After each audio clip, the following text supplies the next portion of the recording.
નમસ્કાર મિત્રો, આપણા મનમાં ક્યારેક તો એવો પ્રશ્ન થતો જ હશે કે ભગવાન મારી મદદ કેમ નથી કરતા? ભગવાન તો બધું જ કરી શકે છે, તો પછી તે કોઈ ચમત્કાર કરીને મારું જીવન કેમ નથી બદલતા? આ બધા પ્રશ્નોનું સમાધાન શ્રીમદ ભગવદ્ ગીતાના એક શ્લોકમાં છે. આ શ્લોકને એક કહાની દ્વારા સમજીએ. એક છોકરાનો જન્મ ધનિક કુટુંબમાં થાય છે. ઘરમાં તેને જે જોવે તે બધું જ કહેતા વ્યત જ મળી જતું હતું. તેની જિંદગી આરામવાળી હતી. તે જીવનમાં કંઈ જ ન કરે તો પણ તે આરામથી જીવન જીવી શકતો હતો અને તે એ મુજબ જ બહુ આળસુ હતો.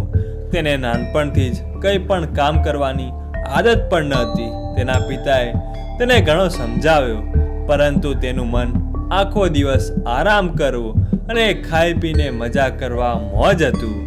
એક દિવસ તેના પિતાનું મૃત્યુ થઈ જાય છે. તેની મા તો પહેલેથી જ સ્વર્ગલોક પામી હતી. તેના ભાઈઓએ પણ તે કંઈ કામ ધંધો ન કરતો હતો, તેથી તેને ઘરમાંથી બહાર નીકાળી દે છે. તે હવે કંઈ કરી શકે તેમ પણ ન હતું, તેથી તે માનસિક રીતે તૂટી જાય છે. હવે ક્યાં જવું તે નક્કી ન હતું, તેથી તે માર્ગ ભૂલેલા મુસાફરની જેમ આગળ ને આગળ ચાલ્યો જ જાય છે. રસ્તામાં ચાલતા ચાલતા તેને ભૂખ લાગી ને એવામાં તે એક આંબાની વાડીએ પહોંચે છે. તેને આજુબાજુ દેખ્યું તો વાડીનો કોઈ માલિક ન દેખાયો. તેનો લાભ ઉઠાવી તે આંબા પરથી કેરી ઉતારવા લાગ્યો. 2-3 કેરીઓ ઉતારીને હજુ તો ખાધી જ છે, તેવામાં તો વાડીનો માલિક આવી જાય છે.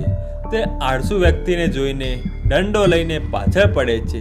તેથી આ ભાઈ તો જંગલના રસ્તે ભાગી જાય છે.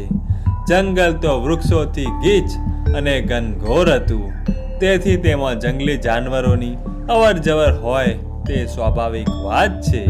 આ આળસુ વ્યક્તિએ તો સવારથી 2-3 કેરીઓ ખાધી હતી, તેથી તેને જોરની ભૂખ લાગી હતી. તેથી તે ભૂખથી તડપી રહ્યો હતો. એવામાં તેને જંગલમાં એક કૂતરો દેખ્યો. તે પગે લંગડો હતો, તેથી તે ધીમે ધીમે ચાલી રહ્યો હતો. કૂતરાને દેખીને તેને નવાઈ લાગી કે આ લંગડો કૂતરો જંગલમાં જંગલી જાનવરોની વચ્ચે જીવિત કઈ રીતે રહી શકે છે? આળસુ વ્યક્તિ આવો વિચાર કરી રહ્યો હતો, તેવામાં એક ઝાડીમાંથી ગર્જના કરતો એક સિંહ બહાર આવે છે. સિંહ આ આળસુ વ્યક્તિની બાજુ જ આવતો હતો, તેથી તે ગભરાઈને ફટાફટ એક વૃક્ષ ઉપર ચડી જાય છે. વૃક્ષ પર ચડીને તે સિંહને જોવે છે, તો હવે તે પહેલા લંગડા કૂતરાની બાજુ જઈ રહ્યો હતો. સિંહના મોઢામાં એક મોટો માંસનો કટકો હતો. સિંહ જેમ જેમ કૂતરાની નજીક આવતો જાય છે, તેમ તેની આજુબાજુ રહેલા જંગલી જાનવરો તો ભાગી જાય છે, પરંતુ 2 પગે આ લંગડો કૂતરો દોડવા માટે પણ સક્ષમ ન હતો. તેથી વૃક્ષ પર બેસેલા આળસુ વ્યક્તિને કૂતરા પર દયા આવી જાય છે. તેથી તે ભગવાનને પ્રાર્થના કરે છે કે હે ભગવાન, આ અપંગ કૂતરાને બચાવી લેજે. અને આગળ જે થયું તે બહુ હેરાન કરી દે તેવું હતું. સિંહ તેના મોઢામાં જે માંસનો ટુકડો હતો તેને લંગડા કૂતરાની આગળ મૂકીને આગળ ચાલતો થઈ જાય છે. આળસુ વ્યક્તિ તો ભગવાનના આ ચમત્કારને જોઈને ખુશખુશાલ થઈ ગયો. તેથી તે વિચારે છે કે કોઈને મને સાચું જ કહ્યું હતું કે ભગવાન જે કરે છે તે બધું સારું જ કરે છે, તો મારે કંઈ જ કરવાની જરૂર નથી. ભગવાને મને જન્મ આપ્યો છે, તેથી તેમને મારા માટે કંઈક વિચાર્યું જ હશે.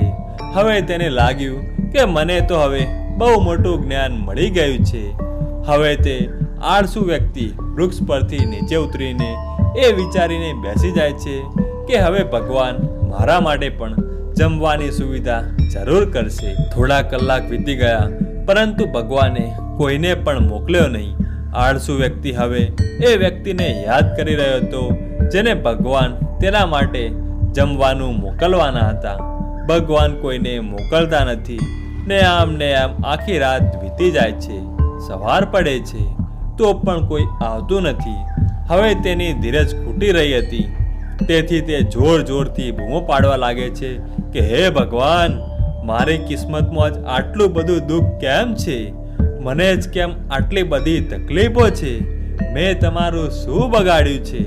આ અવાજ જંગલમાં તપ કરી રહેલા એક તપસ્વીને સંભળાય છે. તેથી તેઓ આ આળસુ વ્યક્તિ પાસે આવે છે.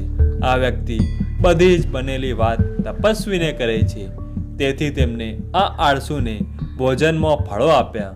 ફળો ખાધા પછી આળસુ વ્યક્તિ દર્દનાક અવાજમાં કહે છે કે ભગવાને આ લંગડા કૂતરા ઉપર દયા બતાવી, પરંતુ મારી પર તો જરા પણ દયા ન બતાવી.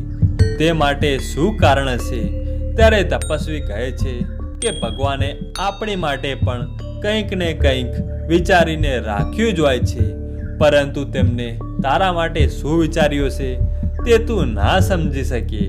ભગવાન તને એ લંગડા કૂતરાની માફક નથી બનાવવા માંગતા, પરંતુ તેઓ ઈચ્છા રાખે છે કે તું પેલા સિંહના જેવો બને, જેને લંગડા કૂતરાની મદદ કરી ખાવાનું ખવડાવ્યું.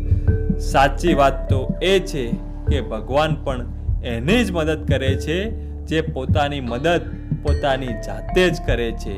ભગવાન શ્રી કૃષ્ણએ પણ શ્રીમદ ભગવદ્ ગીતાના 3 અધ્યાયના 8મા શ્લોકમાં કહ્યું છે કે નિયતમ કુરુ કર્મમ ત્વમ કર્મમ જ્યાયો કર્મણા શરીર યાત્રાણી ચ તે ન પ્રસિદ્ધેદ કર્મણા. તેનો અર્થ છે કે હે અર્જુન, તું ફક્ત કર્તવ્ય કર, કેમ કે કર્મ ન કરવા કરતા કર્મ કરવું બહેતર છે, તથા કર્મ ન કરવાથી તારું જીવિત રહેવું પણ શક્ય નથી.